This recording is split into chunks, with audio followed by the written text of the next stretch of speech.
tuned in to another episode of the Pop-Up Podcast.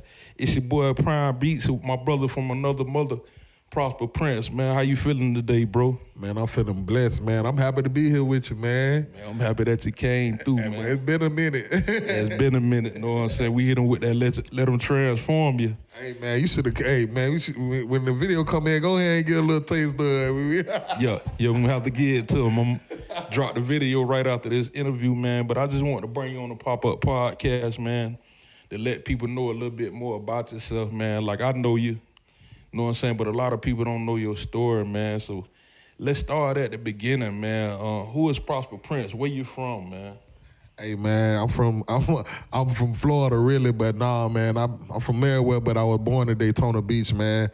The original 904, if you ain't know. You gotta know that. D-Town. Yeah. And man, just tell a little bit about your story, man, about your upbringing. You know what I'm saying? When you first realized, you know what I'm saying, that Christ is the way, man. Just kind of tell the people a little bit about your story, man. Things that they may not know so they can get to know you better. Hey, man, to be honest with you, man, I was brought up in the church. Yeah.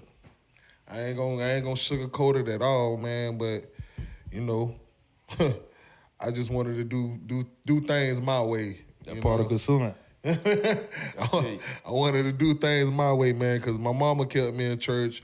My grandfather was a bishop, you know. When I was going to school here, I got kicked out of school, man. I went to Reebok, man. Fighting a lot. And then I moved. I had moved up to Temple, man. My daddy kidnapped me. Wow.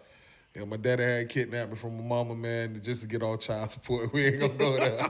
He ain't gonna get us. So I ended up in Temple. I started my first gang there. I really started a lot there, man. I was head first out there in Hillsborough County. Yeah. But you know, growing pains, I learned a lot.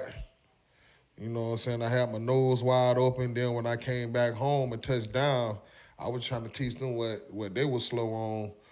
Started teaching my little cousins what to do and how to do it, how to flip it, how to get it. Man, I thought I was a player, so I slept with every woman I could. Man. Look, some people ain't, I'm going to tell you the truth. Tell your story, man. Yeah, man, I thought my manhood was defined by being the biggest dope dealer or the coolest man that can get as many women as he could, man. You know what I'm saying? My father, you know, he wasn't really done. He came and got me when I was in middle school, just to get off child support. But then once I started getting arrested in Tampa, man, I caught my first charge of battery on a Leo, man. That thing followed me for a minute. I'm almost 40 and I just got it expunged.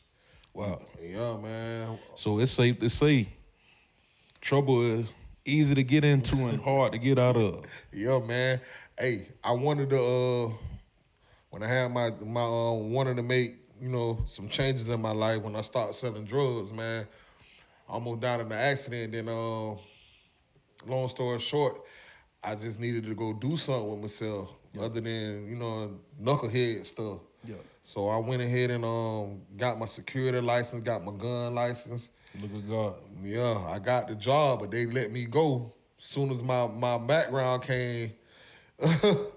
And out of all the stuff I did, the thing that stuck out the most was battery on the Leo. Man. Don't ever put your hands on the police. Don't do it. Don't do it, man. Ever put your hands on nobody, kid, man. Yeah. But yeah, man.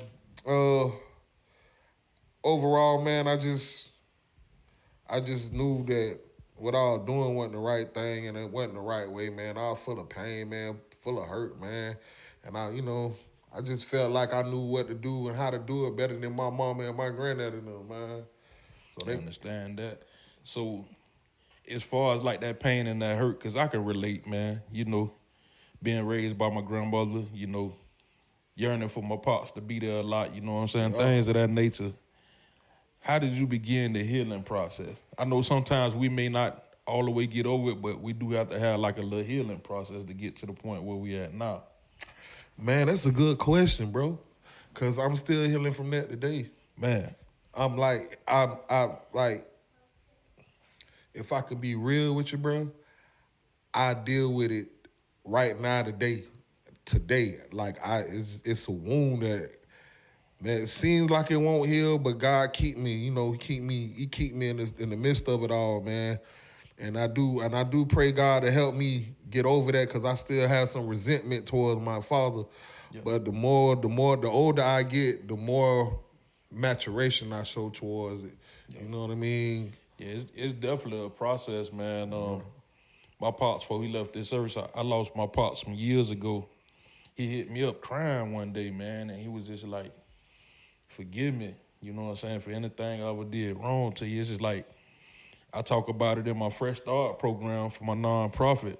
It was times I used to just sit to the window, look for hours, waiting for my daddy to come get me. He don't show up. You know, he right down on the other end of the project, going to a woman's house, but I had to forgive my daddy. Like, as a grown man, you know, I would go scoop my daddy up and our relationship got a little bit better. You know what I'm saying? I feared my pops. But to get to know my pops and to see him with a sense of humor, I see where I get a lot of my personality from. You know what I'm saying? Yeah, I get it. And I thank God for the moments I did have with him. I would share this with you, man. Like, just put on the mind of Christ when you think about it. I know that wound can hurt, but like, Father, forgive them for they know not what they do. Think about what Jesus took on that cross for us. You know what I'm saying? And I know it hurt him. You know what I'm saying? Most but he definitely. had to show us how to love and what love was. And it's a process, man. So that's something I'll be praying for with you as your brother, man. I know some things it take a while for us to get over, dog. Yeah, man. And I'm glad that you kept it transparent on it because most people wouldn't be that real, man. So I appreciate your heart for that. Oh no, I'm gonna keep it real on the podcast, one dog, man. You know, Yeah. I ain't here to sugarcoat nothing. Yeah. But I'm gonna tell you this though, man. My real father's still living, bro, and our relationship is still broken. Wow. But the man that raised me was a preacher and a crackhead at the same time. That's what taught me the dope game. Wow. My daddy used to go teach Sunday school, bro. And after Sunday school, man, we'll hop in the car. My mama wouldn't let him leave without me, so we'll hop in the car. We'll go up to the 7-Eleven. He'll get his little stem or whatever. He'll hit his little pipe before we go back into church. And he'll tell me to keep my mouth closed. Man. But I remember plenty of nights, bro. I don't want to cry a little bit, but I ain't gonna shed no tear about it. But he did, man. He been gone for about 6-7 years now. He died. My daddy died in prison, man. The man that raised me died in prison. Man. He was my father since I was 6 years old, bro. Yeah. So it's like he all I know is a daddy. Man. Yeah. And I know you got kids too, so and I see how you are with your kids, man. And I know what it taught me. I try to pour into my kids what I want to have. You know what I'm saying? As a child, have I got it right every time? No, man, because it's no blueprint to this thing. Nope. Experience is the best teacher when it comes to parenting, man. But now I got a 22-year-old, 21-year-old, and a 7-year-old. I know it may look different to my two older ones because their little sister got a lot more than what they had. But financially, I was in a place to where I'm coming home straight from the chain gang and couldn't really provide for them like that. I'm trying to figure it out, trying to get back on my feet. And God has blessed me to be in a better position, you know what I mean, to be able to do more for my baby. You know, I ain't saying I'm super rich or nothing, but it's just better than what it was when they was younger. Most definitely. You know what? I'm going to say I am super rich in Christ because I got Christ. We got Christ, so we got everything that we need, man. And God going to do his big one because I've been blessed on this side more than I have been when I was doing wrong. You understand? But that just, the things that we go through teach us to be better when we get in them shoes, man. So our pain turned into purpose in a sense. We look at it when our children, when we in disagreement with them, when we don't understand them, we have a little bit more grace because of what we went through with our parents. That part. You know what I mean? So your hurting wasn't in vain. Yeah. You know what I mean? But I know what to be praying for with you now, bro. You know what I'm saying? Because I can relate, man. And thankful for my father left this earth, man, that we had a relationship, man. And, like, always regret this. He was sick, and my aunt called me, and she was like, "Your daddy won't go to the hospital. He won't go to the rescue." And I'm working overnight job at the time. Like, "Daddy, go see about yourself." And I was upset with my daddy and never got the chance to talk to him again. You understand what I'm saying? He would next phone call. I'm in my feelings. I'm not calling him. I'm being stubborn. Next phone call I get probably like a week later, my cousin called me, "Uncle Richard gone," because I'm Junior. You feel me? Yeah. "Uncle Richard gone." I'm at the laundromat at the time. How that made you feel though, bro? Bro, I was hurt, man. You know what I'm saying? Like, I was picking up the phone because I'm so used to talking to my pops about music. God rest his soul. That's where this gift of music come from. He was a DJ, and I felt in the DJing by mistake here last few years. I'm just a rapper and a beat maker, but it came natural to me. But we used to talk about music. He always liked the stuff that wasn't super mainstream. We were going Turtles and Music Matters, the little places where you can go listen to the music on the CD players before you buy it, and just go take a chance. That's how I found out about Floetry, the group. Marsha Ambrose, them just chilling with my pops. We going taking a chance on the music. But that memory, them good memories though. You know, so like, it hurt me, man. Like, I would pick up the phone going to call him, and he ain't here no more, and I hear his voicemail and just break down. You know what I'm saying? Like, even during that time, I was saved, bro. My pops been gone, I want to say 2010, 2011, somewhere around there. I backslid, bro. I was going through it so much. After the funeral, I went and drunk some Grey Goose or whatever it was with my cousin though. I was going through it. I was hurting. I backslid at that time, man. So that's we all pain. been there though, bro. Yeah. Like, it ain't gonna count. We all been there. That's a pain. That's a pain unimaginable to lose a parent, bro. Yeah. You know what I'm saying? So love on them while you got a chance, man. You know what I'm saying? Me and my mom don't see eye to eye on everything, but we talk more now. You know what I'm saying? I love my mama with everything that's in me. You feel me? But sometimes, man, you have to look past the small stuff. You know what I'm saying? In order to grow. Even though you don't forget the small things, you got to look past some things and just treat the situation accordingly. Yeah. Protect your peace in the midst of everything. You know what I'm saying? Bro, can I ask you a question, though? Yeah. I know you said you backslid, you know what I'm saying? You got some of that Grey Goose. Yeah. But nah, bro, for me, I've been sober 2 years. Man. 2 years. And even although I've been taking this walk with God a little bit longer than that, I can be honest and say I stopped 2 years ago. Man. I remember when making that transition after my car accident. I was making that transition to come to Christ because he spared my life. Yeah.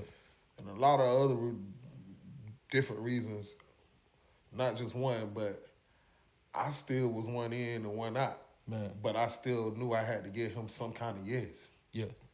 Like, it was tormenting me, bro. Like, I remember being obedient. I'm like, God, how you want me to be obedient and I'm not right? Man. I remember asking myself, like, God, I'm doing this. I'm still fornicating. I'm still smoking weed. I'm still dealing with so much, bro. But you want me to give you a yes? Because he loves you that much, bro. Yeah, man. It's just like, we can't clean ourselves up. If we on the potter's wheel, that means he's constantly fine-tuning things right now. Like I told you, I'm dealing with a situation on the job right now. Even in the midst of that, God is fine-tuning some things right now. Yeah. Because it's a greater purpose. When I step into that greater purpose, I'm going to have to deal with stuff like I'm dealing with at the job right now. As me being the leader, you're going to have to deal with certain situations as being the leader. So sometimes the storm really is just an exercise in a sense.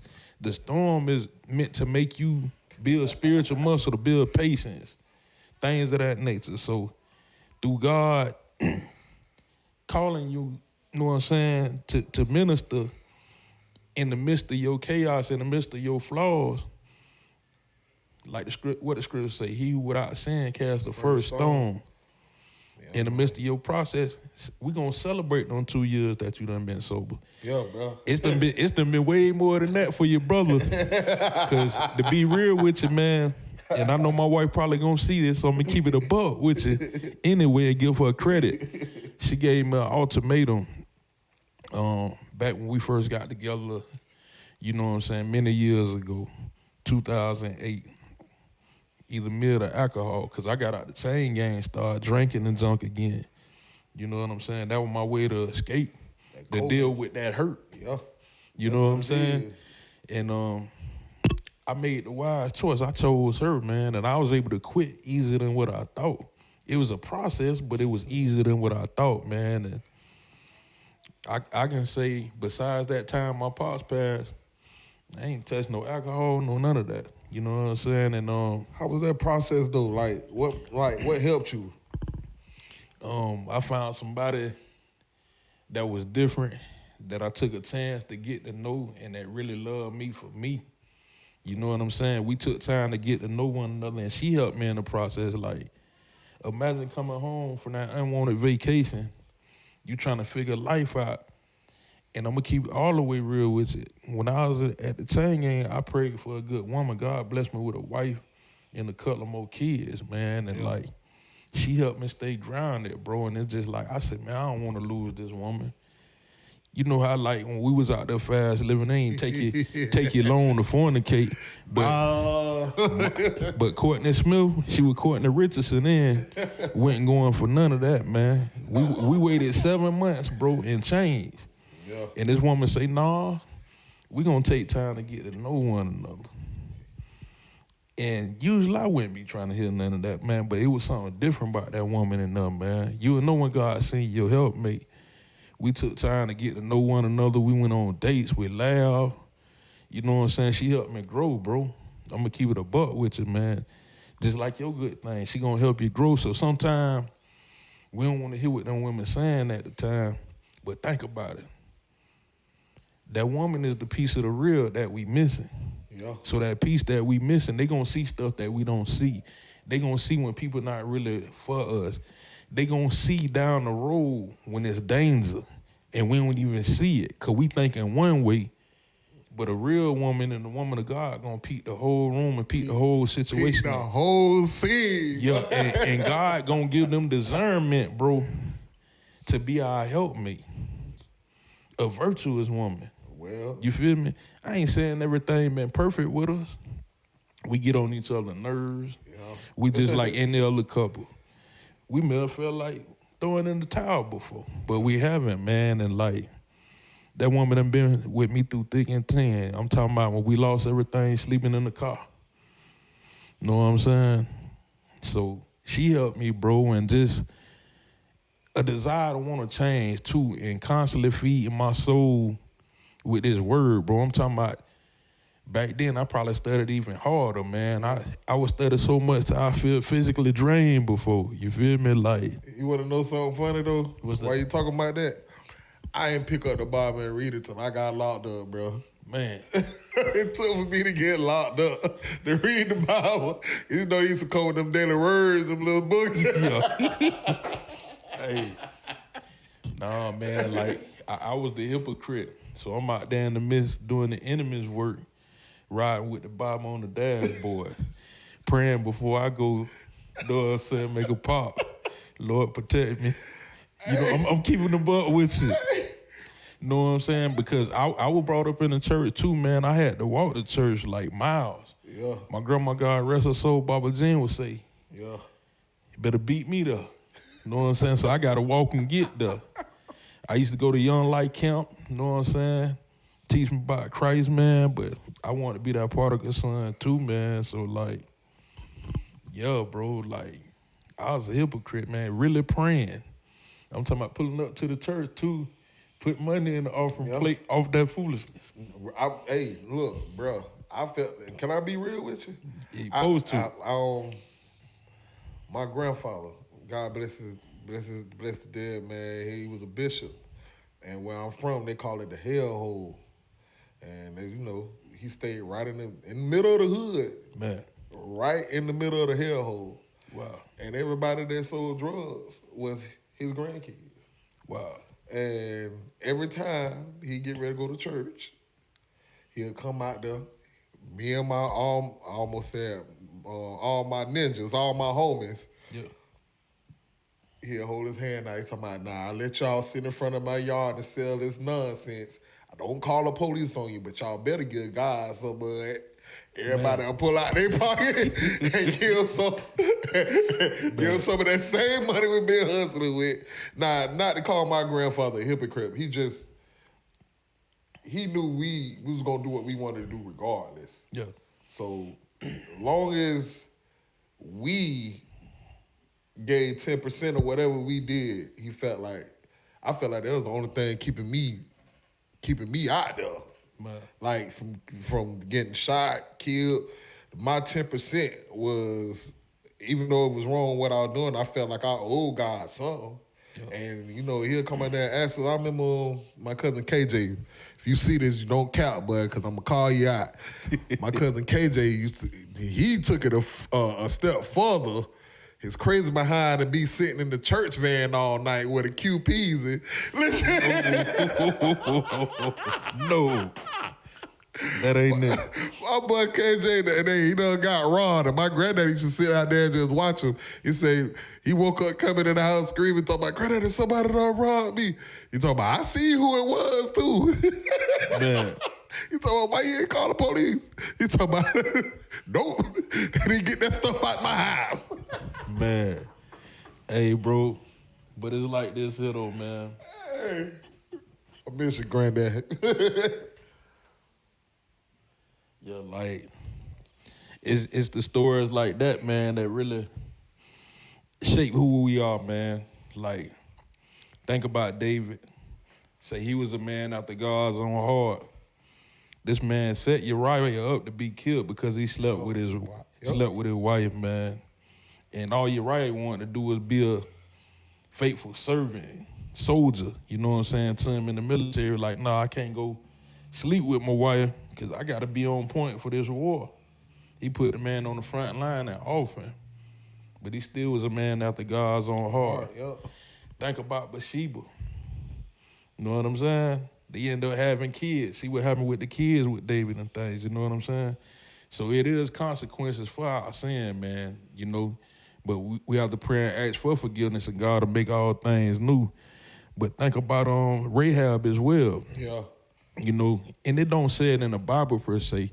Boaz came out of her bloodline, David, Solomon, all them there.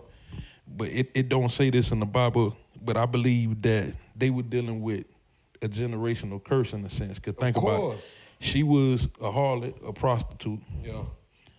David had a lustful spirit. Solomon had a lustful spirit. Very lustful. It's already hard enough trying to be with one woman. He got all them women. Yeah, that boy had them all. Didn't Yeah, you know what I'm saying? So he definitely was dealing with something, man. But like, it say, you know what I'm saying? Pretty much Rahab was she was a faithful woman. You know what I'm saying? She had to hear from God when she was hiding out the spies, bro. Yeah. You know what I'm saying? And she believed so much. She was like, told the spies, when you come back to conquer the land, don't forget about me and my father's house. They told her to put a piece of scarlet out on the window. Yep. You understand what I'm saying? But she had to hear from God. So in the midst of her tricking, prostituting, whatever you want to call it, she had to have some type of relationship with God. So that's why we can't put our mouth on people, man. Just because they in sin and they dealing with something, we don't know how hard they fighting. If they crying out to God, we don't know if they're in their prayer closet or not. All we can do is show love as believers and try our best to point them to Christ even the more. You know what I'm saying? The average person, think about it. What if Rahab was in 2026? Yeah. People know this the house with all the tricking going on that. They see them two dudes going there. What you think they thinking? They spending the 40. Spending the 40. But in all honesty, she was being obedient by hiding them. Think about it. She even lied to the king, you know what I'm saying, to protect them. Yeah. She put her life at risk because, back then, they would have killed you. Off with their head, man. And you notice they didn't sleep in the house. They slept on top of the house. Think about that. A lot of people miss that. He teaches something now, but they slept on top of the house, bro. And then she let them back down to let them out. You feel me? They didn't sleep in the house. So, man, you may see that young lady out there on the stripper pole. You don't know what she dealing with. Love on her, show her the love of Christ. You know what I'm saying? Love on her, point her to Christ. Don't judge. You may see the dope boy out there. Love on her, pointing to Christ. Don't judge him. Because all of us are some used to be somethings. Used to be. It say, with love and kindness have I drawn thee. Not with him. And I used to get it wrong. I used to be, you don't need to be doing this and doing that. Forgetting about the sin I used to be in. Forgetting some of the things I still struggle with now. Sometimes when I might get a little frustrated. Sometimes when I don't see God move like that and I'm just wanting things to move like that, but God moving in His perfect time, and I'm talking about me. Yeah, you know what I'm saying? Crazy though, bro. What's that? I had to play that in my head over and over as well. Even when it comes to the LGBT community and all this other stuff, I had to show them love. Because even when it comes to the person I used to be in the streets, fornicator, drug dealer, all that nonsense, bro. I can't forget that people might be in their Jonah season. That's real. Like, God probably got them right there. Right there. Till you spit them out. I'm trying to tell you, bud. And it's ironic that you say that. Like, my mom was in that lifestyle, as you know. My mom is pretty much a second mama to you. Man, she was OG, though. OG.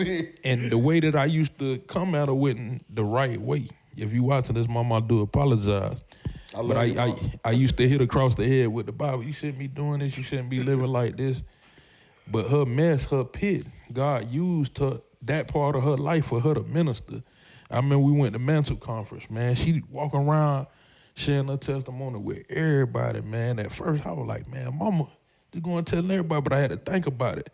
My mama had done broke free from something, and she was doing what she was supposed to be doing. She was ministering, bro. I'm talking about she the mobile church in the Orlando Magic Arena, going around telling everybody, and I'm proud of her, man. Yeah.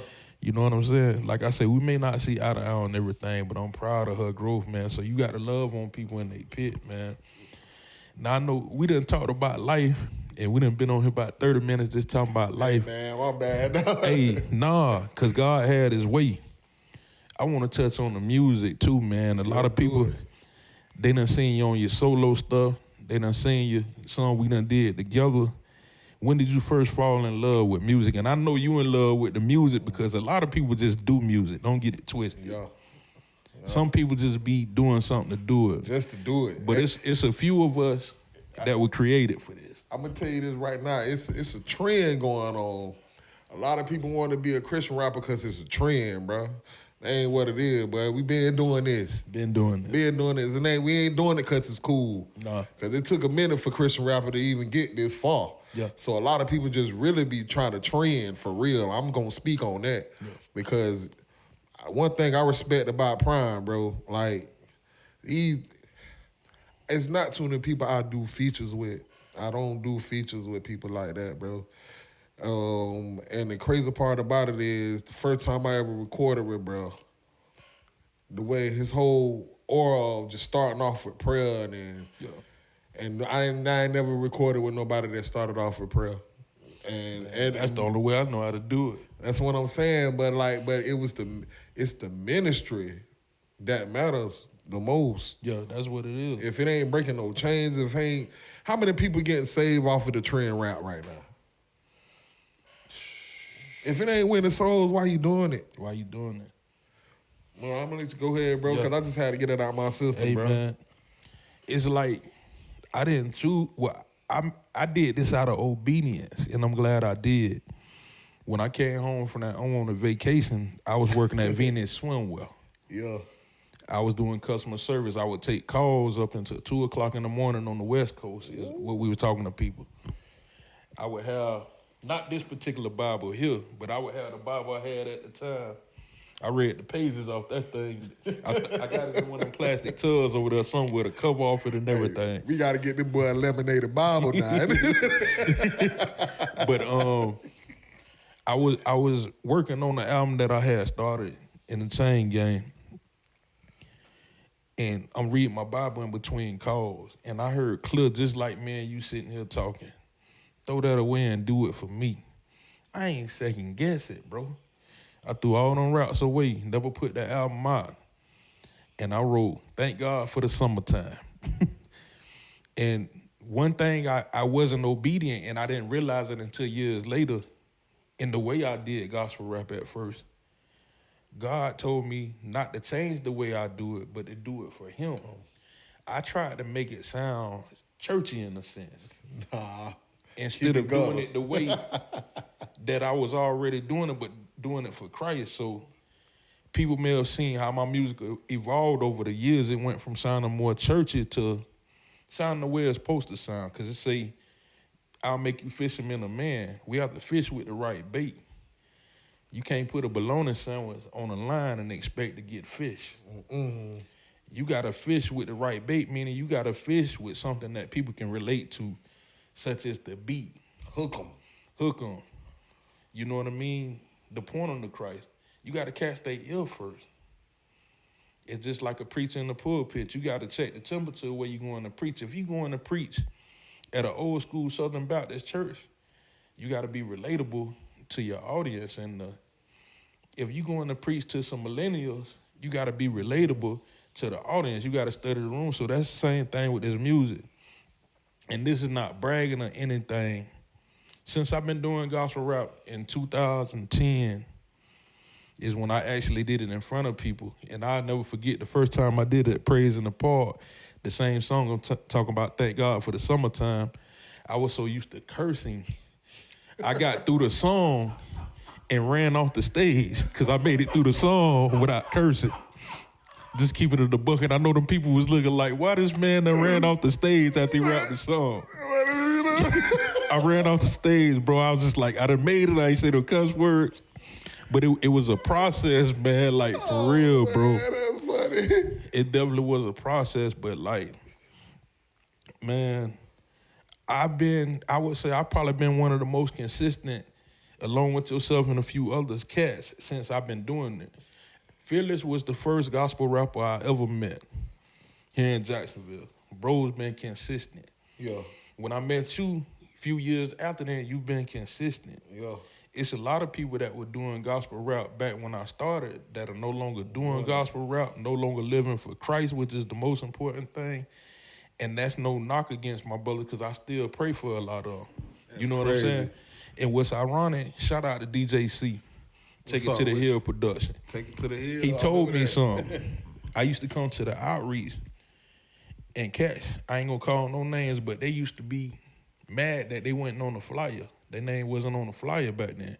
My name wasn't on the flyer either. I just wanted to come and serve. If I could pray with somebody, if I could help set up some equipment or whatever it may be. Yeah. And I'll never forget this. And DJ C say, keep coming, man. He was like, you different. He was like, a lot of them here for sure, they're not gonna be around. We went from probably about 20-some people out there to me, DJ C, and Lil Dre. Shout out to Dre, man. When you get out of prison, I hope you do great things, man. And however I can help, I'm gonna be here for you as far as on that music, this word or whatever. And I know DJ C gonna be there for you too. That's love. But DJ C was like, just keep coming, and I kept coming, man. You know what I'm saying? Cause you're right, like, we ain't doing no trend rap, man. I do this if nobody hears it. I got a lot of music that y'all ain't heard yet. That boy got albums on albums, bro. And it's just like, if I get to do it at an outreach, that's a blessing. I know God calling it to go further than that for both of us, but like, this ain't no trend thing. If it happens to not be the trend tomorrow, I'm still gonna do it. My brother's still gonna do it. Because I feel like we were created to do this. This is ministry for us. This is our pulpit. Yep. We have a charge to keep. Yep. And a God to glorify, like the old school people say. On Judgment Day, I don't want that medium rare. I want that well done, my good and faithful servant, because I did what I was supposed to do, and I'm supposed to be doing this music. Yeah. You supposed to be doing this music. You know what I'm saying? So. You want to know something crazy, though, bro? What's that? How I fell in love with music, not just rap, just music. Because I fell in love with music first is church second. But I remember We ain't had no TV. We ain't had no cable. Man. Everything we watched was either on a cassette or a DVD. Man. The only time I got taste of the outside was on somebody's CD player or the radio. Man. And I remember my granddad had a Cadillac, and it was at this time he had a 92 Cadillac, one of them old school leather tops. With them short dogs. With the ashtray in it. You press the lighter in. Yeah. But yeah, man, he used to make me clean out. Back then, you used to have to sweep the driveway and people water their lawns back in the day. Yeah. And when I stayed with my grandfather, I used to be the first one to get up to go do it because he'll give me a little something for doing it. And not only that, I get to go in the car and clean it and cut on the radio. Cut on the music. Yes, sir. And he used to have letters, envelopes, mail. The mailman to come while I'm cleaning it.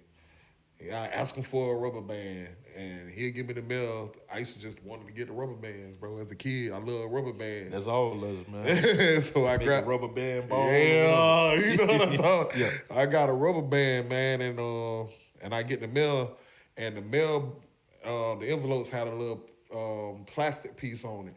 And my grandfather, the Cadillac ain't got no 808s. I always heard 808s in everything. Yeah. And I always wanted to hear the Hertz on the bass. So I grabbed the envelopes, put the rubber band on it, and sit on top of the speakers on the dash. Yeah. And it made a doom sound. Yeah.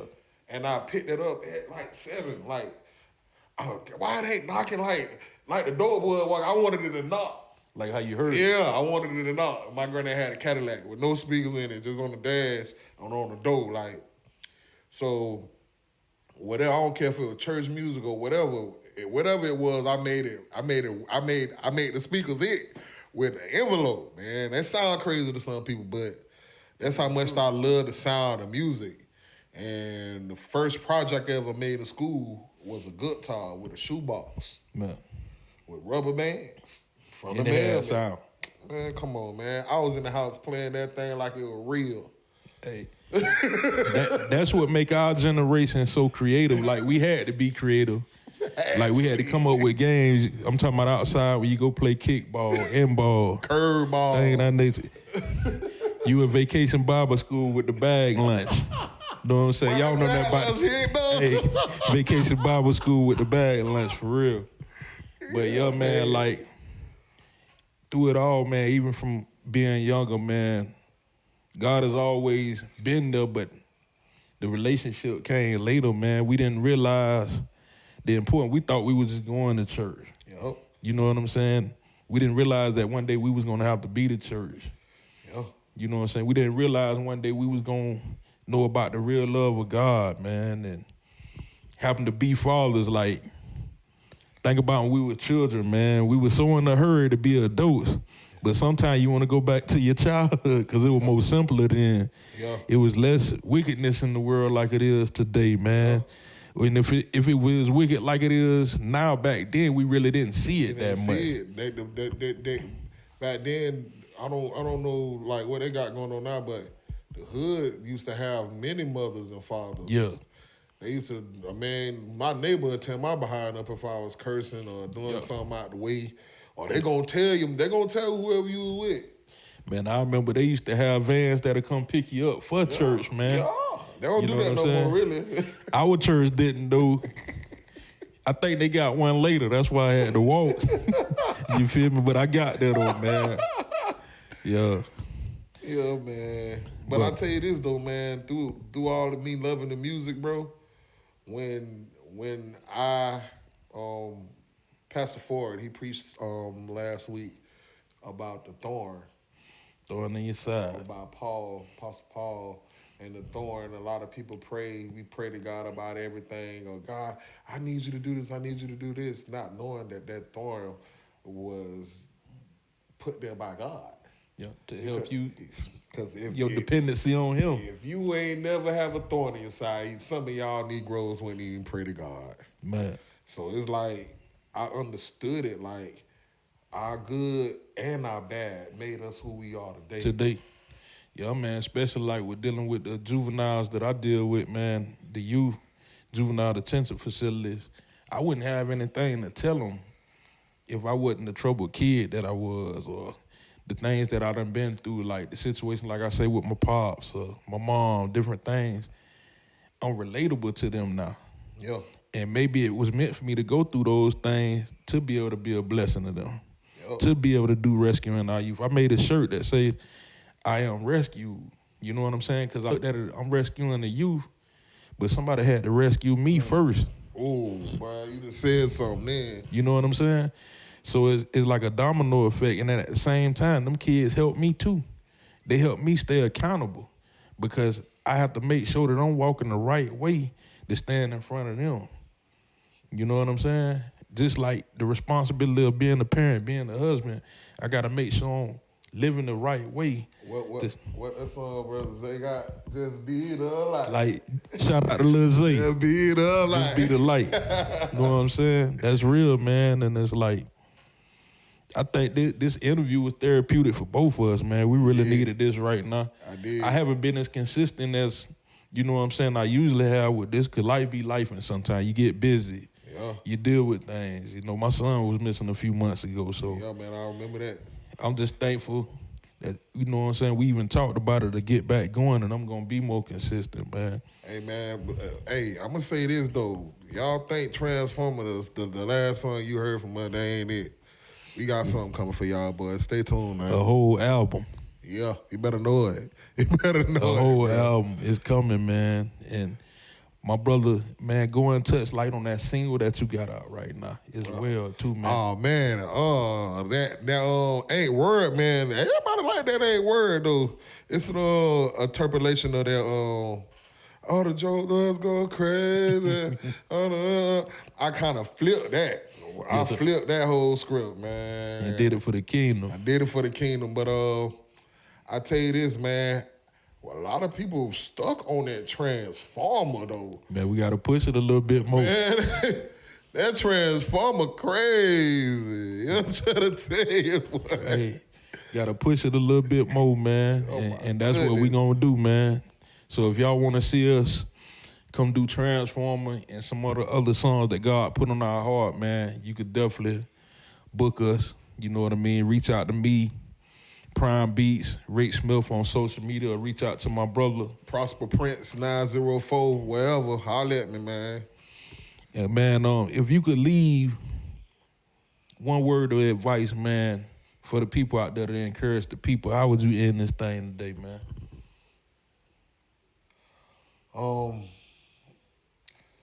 God will always do what he say he gonna do. Every time. Every time. So when you doubt yourself or him, man, you tripping. Because listen, I'm gonna let you know this right now. God is faithful. He's not a man that should lie. So you say what God say, he gonna say what you say. Remember that. Yeah, that's real. And I want to do something new on a pop-up podcast. I want to leave y'all with a word of the day. Hey, but that Bible, he reading it now. You can look at it and tell he reading it. All right, people got Bibles just for fashion, but man, all glory to God, man. So I want to leave y'all with Exodus 14th chapter, 14th verse, man. And it's a matter of fact, that's confirmation because it's on my shirt as well. Exodus 4, and I ain't do that on purpose. Just happened. Get him a good view of that shirt right now. Promo. Yeah. It says, the Lord shall fight for you, and you shall hold your peace. Sometimes when people may throw your name in the dirt, may slander your name, may mistreat you, may misunderstand you, may do you wrong, hold your peace, man. Let God fight for you. But in the midst of God fighting for you, I'm going to tell you something that may be kind of hard. You got to pray for the people that's doing you wrong. It say pray for those who spitefully use you. And it ain't the heaping coals of fire on their head part. It's just when God say that we would do greater works, we got to love more. We got to forgive more. We got to give grace. Sometimes people hurt you and they going through something, and they way of dealing with it is to inflict their pain on someone else. But if we gonna be the light, we gonna be the light. We can't live some of this Bible. We got to live all of it. Yes, sir. Pray for them people that do you wrong, but hold your peace. You don't need to fight. We kings kids, man. Yeah. Meekness. Think about how we love our children and we protect our children. God gonna protect us even greater, man. Don't fight. Hold your peace. Fight on your knees. Pray. I had a song years ago. I talked to him on my knees. Pray. Pray. I talked to him on my knees. Pray. Again, that's Exodus 14, chapter 14 verse. The Lord shall fight for you, and you shall hold your peace. We gonna end that on that note. Peace. Peace. Another episode of the Pop Up Podcast. Yes, sir.